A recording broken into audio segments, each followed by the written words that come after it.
Carlos Jiménez es noticia estos días de octubre porque acaba de salir Paracuellos 9, el noveno volumen de la serie y último volumen con el que se cierra una serie histórica, seguramente una de las series, uno de los cómics más prestigiosos de los recientes años de cómic español, de los últimos, desde que se publicó en 1977 primero, y pues un cómic inolvidable para todos los que hemos seguido la larga carrera de Carlos Jiménez, un Carlos Jiménez que nos ha contado pues prácticamente la historia de España desde la Guerra Civil, con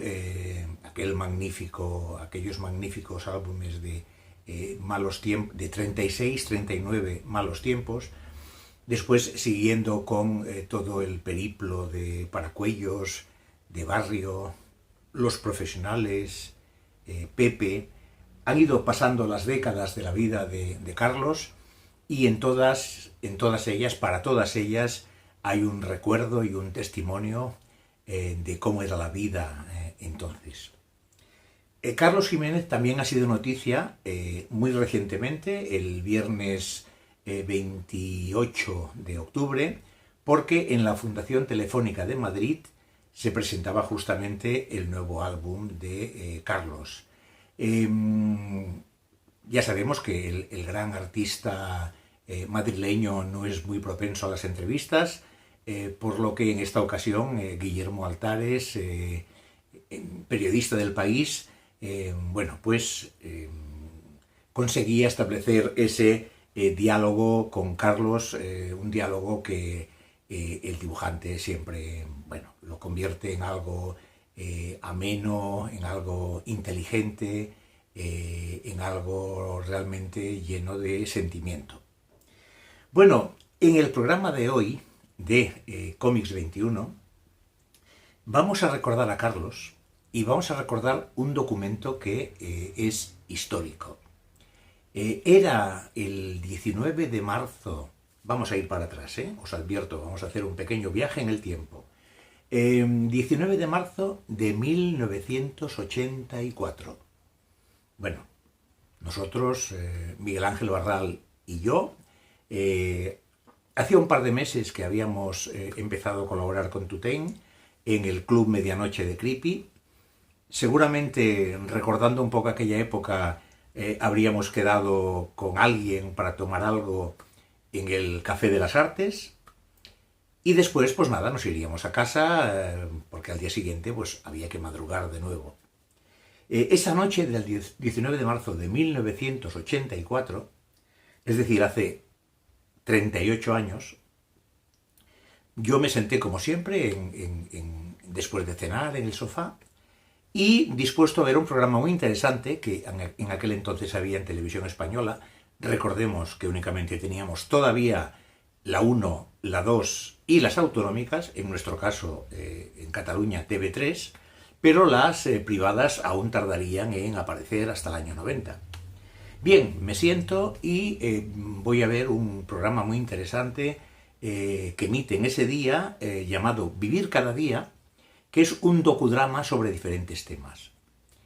El programa de esa noche, cuál no sería mi sorpresa, cuando de repente veo que está dedicado a Carlos Jiménez y a su Paracuellos.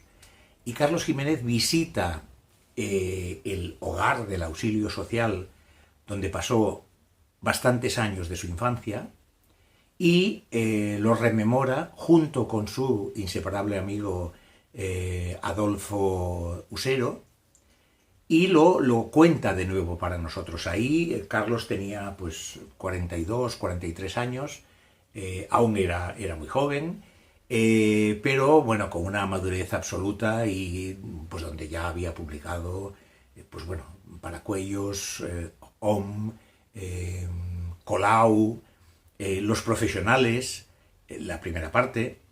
Era ya un artista muy, muy maduro. Bien, pues nada, sencillamente os invito a compartir esta emoción de recuperar extractos de ese programa. Bien, he intentado hacerlo más o menos ágil, destacar lo más importante y finalmente me ha quedado un montaje pues más o menos alrededor de los 20 minutos, una cosa así. Entonces, espero que lo disfrutéis como yo lo disfruté entonces y como lo he vuelto a disfrutar ahora.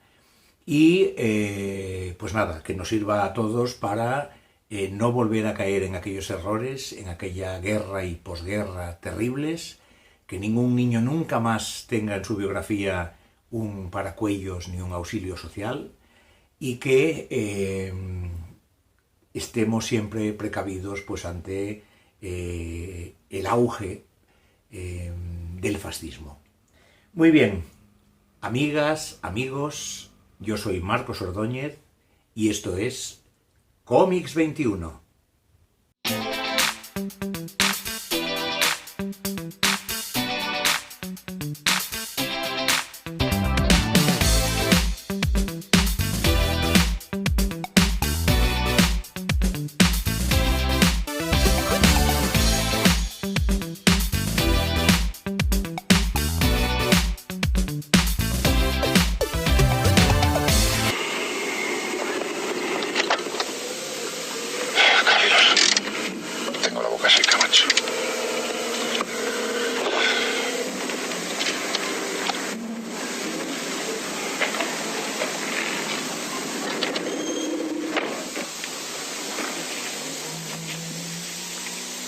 Hombre, yo creo por dentro y hacer unas fotos y tal, ¿se puede hacer? Yo creo que sí.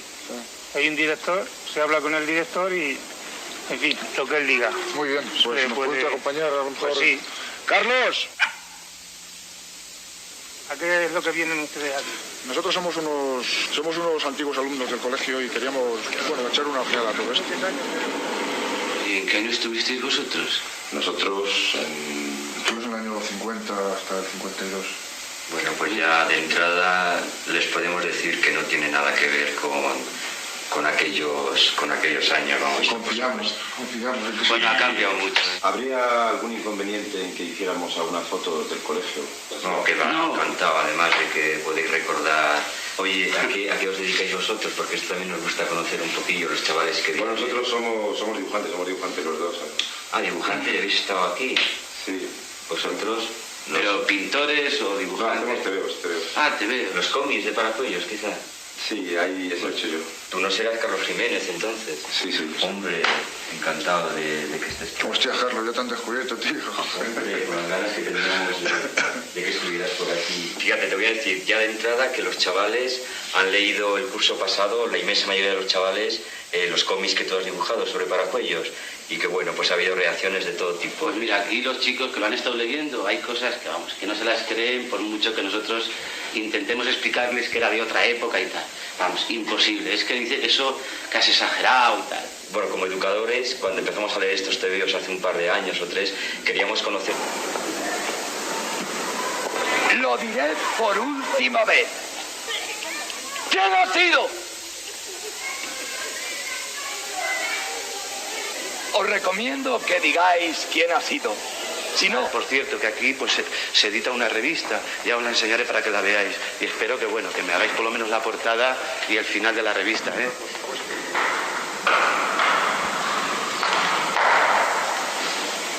Bueno, mirad, os he traído aquí porque yo pienso que esta es la única sala como dormitorio que os puede recordar algo a vosotros. ¿Vosotros habéis dormido en este dormitorio juntos? No, nosotros no dormíamos juntos, pero... ¿En el mismo dormitorio? En el mismo dormitorio. Nosotros en Navidades cuando nos solían reunir en un solo dormitorio. O sea, al haber muchos dormitorios, pero muchos de los niños salían fuera del colegio. Todos los pocos que quedábamos nos reunían en un solo dormitorio. Que por cierto, una Navidad me ocurrió a mí una cosa bastante desagradable. Y es que como nos quedábamos muy pocos en el colegio, esa noche pues teníamos la sensación de que la Navidad como efectivamente era, ¿no? Y cuando todos los chavales se iban, o sea, cuando ya se acababa la noche, pues, nosotros seguíamos teniendo la sensación de la Navidad, de alargarla y tal. Entonces, como estábamos los pocos que quedábamos en el colegio, estábamos reunidos en este dormitorio, pues ahí seguíamos charlando. Esa de noche también las maestras, las guardadoras y tal, todo estaba un poco más relajado.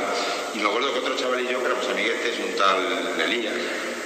Estuvimos, bueno, contando historias, contando cosas en la cama de uno de los dos, y debimos de quedarnos dormidos y nos quedamos los dos dormidos en la misma cama, sin mayor problema. Y a la mañana siguiente, cuando nos despertamos, lo primero que vimos fue una profesora horrorizada, viendo dos niños en la cama juntos, con una cara de estar viendo una escena infernal. Nosotros no sabíamos de qué iba aquello, pero claro, la sensación que nos daba aquella ¿Qué edad teníais entonces? Nosotros pues podíamos tener 8, 9 años, 10 como mucho, y sobre todo que no teníamos ni la más pequeña idea de dónde iba el rollo, ¿no? Y aquella señora que nos miraba con aquella sensación de que nosotros éramos culpables de algo muy gordo y que no sabíamos de qué iba, y que bueno, y que pues ahora vamos a avisar al director y tal, y nosotros nos quedamos horrorizados. Ahí fuimos a contárselo a los chavalitos de pues ahora... Este es el comedor que tenemos. No sé a ver qué os parece. Yo estoy, vamos, encantado con el comedor. Estoy igual casi. ¿Lo tenéis? Sí, esto... ¿Lo recordáis? Muy bien, muy bien, muy bien.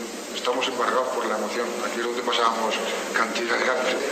Ahí pasábamos hambre porque contábamos con los compañeros la cantidad de garbanzos que teníamos en el plato, ¿no? Ciertos alimentos como los huevos o como la fruta no llegaban nunca. Yo durante el tiempo he estado en los colegios, no solamente en este colegio, sino en los demás colegios, yo creo que no he comido huevos. Nunca. O sea, hasta que no salí del colegio no he comido un huevo. ¿Y leche? Y fruta. ¿Y leche? Y fruta, yo me acuerdo que una vez que nos dieron melón aquí en Paraguay, debió ser una semana que nos dieron melón, porque nos dieron varios días. Sí, yo me acuerdo muy bien. Y el primer día que nos dieron el melón, nos dieron para vender la rajea de un melón a cada uno. Se iban en fila y se iban pasando, pues se iban dando una raja. Y luego nos formaron otra vez para que entregáramos la cáscara del melón. Pero claro, no había cáscara. Todo el mundo nos habíamos comido el melón. Todos los chavales habíamos comido, junto con el melón, habíamos comido también la cáscara, ¿no? Entonces, al siguiente día, la siguiente vez que nos dieron melón, entonces dijeron, acordaros de que hay que entregar la cáscara, ¿no? Entonces no nos podíamos comer la cáscara. Nos dieron nuestro melón, nos estuvimos comiendo y luego nos formaron para que lo entregáramos. Y se entregaron las cáscaras más inauditas que has visto en tu vida, ¿no? Son unas cáscaras, pues como papel, o sea, verde por los dos, igual de verde por un lado que por otro. Y bueno, pues a veces, por tanto rayado se taladraba y daba como una puntillita verde, así como una especie de... O sea, decir que el hambre, en esta pequeña anécdota, puedes notar que era muy fuerte. Había una serie de chavales a los que nosotros denominábamos los moniotas. No, déjame lo cuente yo, Carlos. Es que es muy majo. Es un tema muy divertido porque había unos chavales muy especiales que creían que el hambre, retrasando la comida, podían conseguir tener menos hambre, ¿no? Entonces se entretenían con la comida. Los moniotas, como le llamábamos, eran niños que cogían un higo, por ejemplo, y se lo untaban en la mano, y entonces se tiraban con ese higo comiéndolo toda una tarde. Y tú dices que eso es imposible. Y bueno, en esos momentos, en esos tiempos, pues era realmente magistral la habilidad que tenían los niños para ser capaces de comerse un higo en 4 o 5 horas. Y cogían con una hoja de afeitar, iban cogiendo trocitos así, separándolos del higo, del resto más grande, y entonces pues lo guardaban, este trozo grande lo guardaban y cogían aquella pizca. ¿Cuántos chavales tenéis ahora aquí en el colegio? Bueno, en el colegio ahora mismo tenemos alrededor de los 150. Tenemos parte de internado y parte de externado, aunque el externado es minoritario. Es decir, 150, 140 internos y el resto externos, que son del pueblo, y normalmente pues vienen aquí a las clases y luego pues se marchan o a sus casas ya, o bien se quedan aquí a trabajar en las actividades extraescolares, en el teatro o en cerámica, alguna cosa de esta. Pero normalmente suelen marchar a hacer vida de familia, vamos, salvo que les guste el deporte o cosas de estas, ¿no? Nosotros éramos 300, cuando estábamos nosotros, Adolfo y yo aquí, éramos 300 chavales. ¿300 chavales? 300 chavales. Madre mía, ¿y dónde os metían para dormir y para comer? Bueno, estos dos edificios eran dormitorios, ahora solamente tenéis dormitorios en... ¿Dormitorios aquí? Había veces que nos castigaban a hacer flexiones y las piedras que había en el suelo no eran estas, eran otras. No, eran otras Pero bueno, formábamos en grupos y entonces a fuerza de hacer flexiones, eran castigos muy largos que duraban mucho tiempo, y a fuerza de hacer flexiones íbamos llorando los chavales y las lágrimas nos iban cayendo en el suelo a los pies de donde estábamos, ¿no? Iba humedeciéndose el suelo y cuando rompíamos filas se veía cuántos chavales habíamos estado haciendo flexiones según las manchitas que hubieran quedado en el suelo de las lágrimas de los que habíamos estado llorando. Es terrible, parece una historia negra, pero es verdad, ¿no? Y en estos porches de aquí, en estos porches que además en verano hacía un calor terrible, ahí hacíamos las siestas, unas siestas completamente formadas, o sea, puestos firmes, puestos con los ojos cerrados, firmes, tumbados en el suelo, claro. Había un momento en que en uno de los porches da el sol y en otro da la sombra. Luego el sol iba girando, claro, 2 horas después el sol había cambiado, ¿no? Y los que les tocaba la sombra les tocaban esta vez al sol. Y al que le tocaba, había algunos que tocaba todo el tiempo al sol, esto lo pasaban muy mal, ¿no? Porque era un calor asfixiante. Bueno, pero es que era obligatorio echarse la siesta. Era obligatorio, además eran siestas muy largas y además con la sed que teníamos era, bueno, estábamos negros como el carbón, ¿no? Lo que era además terrible era el hecho de que tenías que obligatoriamente o dormir o fingir que estabas dormido y no podías tocarte la cara. O sea, si habíamos casos o algo así que te molestaban, inmediatamente había un chaval que comentaba lo que decía la señorita, por una especie de vigilante elegido por él, por ella, y bueno, inmediatamente pues te levantaban, te hacían despertarte si estabas dormido o si estabas fingiendo, te levantaban.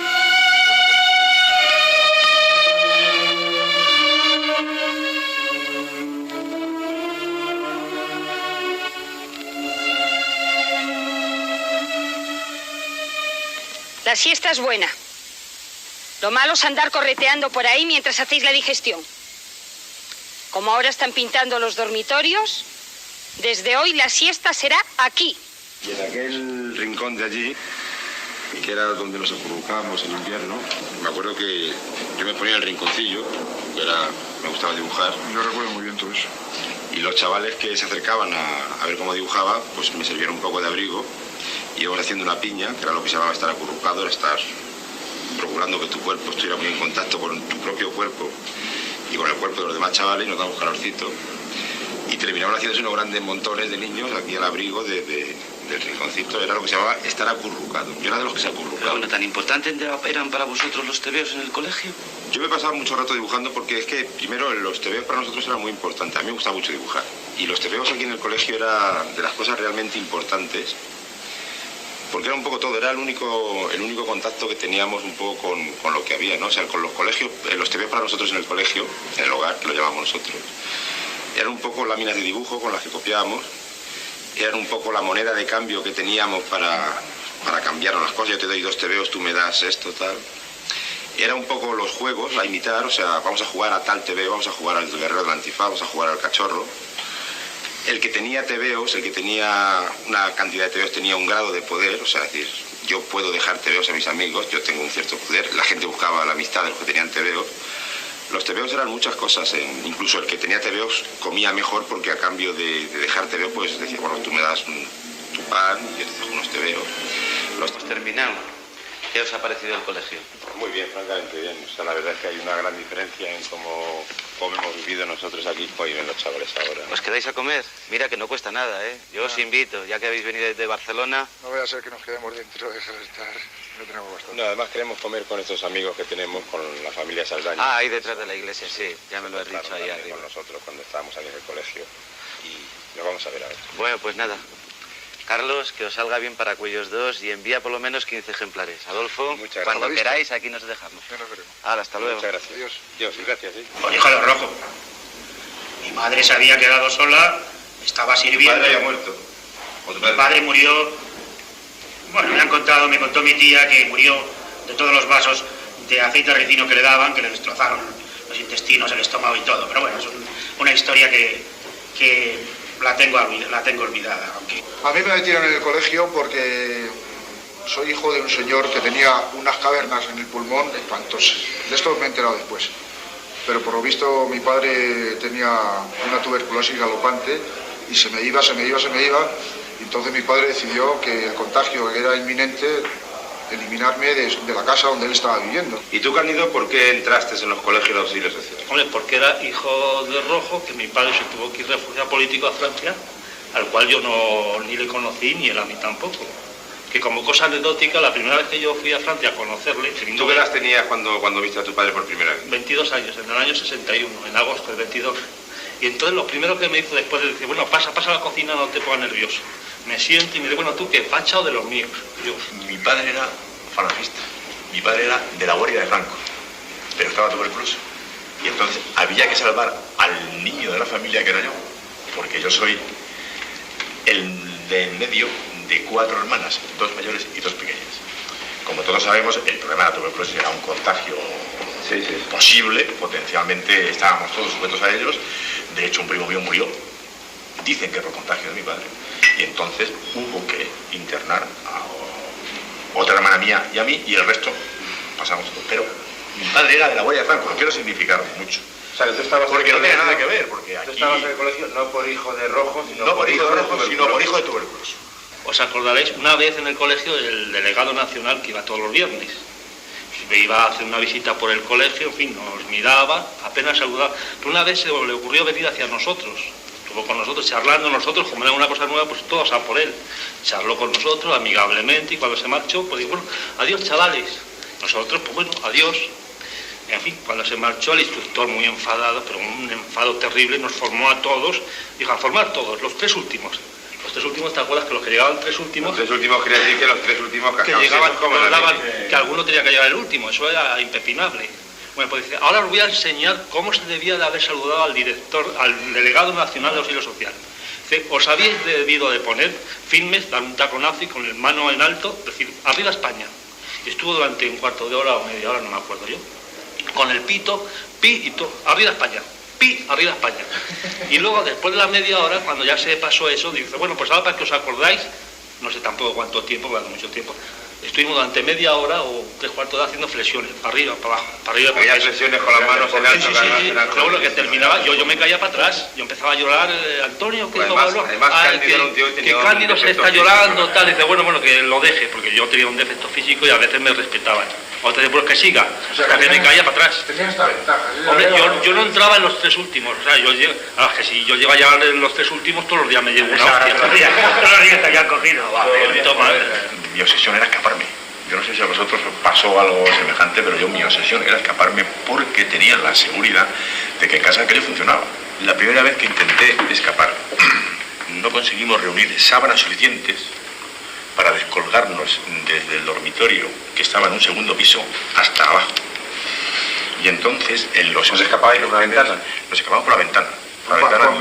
Era un balcón, mejor dicho, era efectivamente un balcón. Había que reunir sábanas suficientes y desde arriba éramos 3, recuerdo que éramos 3, pretendíamos descolgarnos a través de esas sábanas. ¿Qué ocurrió? El primero bajó y el segundo, que era yo, en el momento de estarme descolgando, se rompió la sábana. Yo caí al suelo y automáticamente la persona que estaba arriba dijo, ¡Queo! Creo que el aviso de alguien se había oído algo. En un santiamén nos metimos en la escapatoria. Manolo estaba enamorado de la profesora de séptimo, que además es una profesora que debía estar muy bien. Y entonces nos habíamos enfadado. Y Manolo me había dicho que me iba a pegar una paliza. Y yo le digo, si tú me pegas a mí, yo le digo a la señorita Esther que tú has dicho que te gustaría follártela. Y entonces Manolo cogió una escoba y me pegó una paliza de narices, ¿no? Y me dijo, y si se lo dices, te pego otra. Voy a brindar por Cruz, por la familia Buendía, por la señora Isabel Ovalle, que mató mi hambre muchas veces, porque disfruté de una familia, porque sentí mucho calor con él y con sus hermanas, y porque me sentí completamente amparado en un momento en que la mía, mi familia, pues estaba muy disuelta. Brindo por ello, pues. Por ello. Por mi buen amigo Sebastián, que era paralítico y al que todos recordamos con cariño. Por mi hermano, el bombero, al que nadie comprendió y murió en Alemania como un perro. No te pongas tan dramático, coño, joder. Quisiera brindar también por algo que estamos olvidando, y es las mujeres, las chicas y muchas mujeres de España que pasaron por los hogares de auxilio social, especialmente a una de mis hermanas. Me parece que vaya por ellas. Muy bien. Yo recuerdo aquellas canciones que cantábamos, que nunca supimos qué querían decir las letras de las canciones. Gracias. Aquello de, por ejemplo, de la mirada clara y lejos, sí, y la frente. ¿Te pongas a cantar? ¿Tú sabes? No, sí, por favor. La vaca lechera. Me pongo ya a cantar aquí la internacional, ¿eh? Aquí. No, vaya,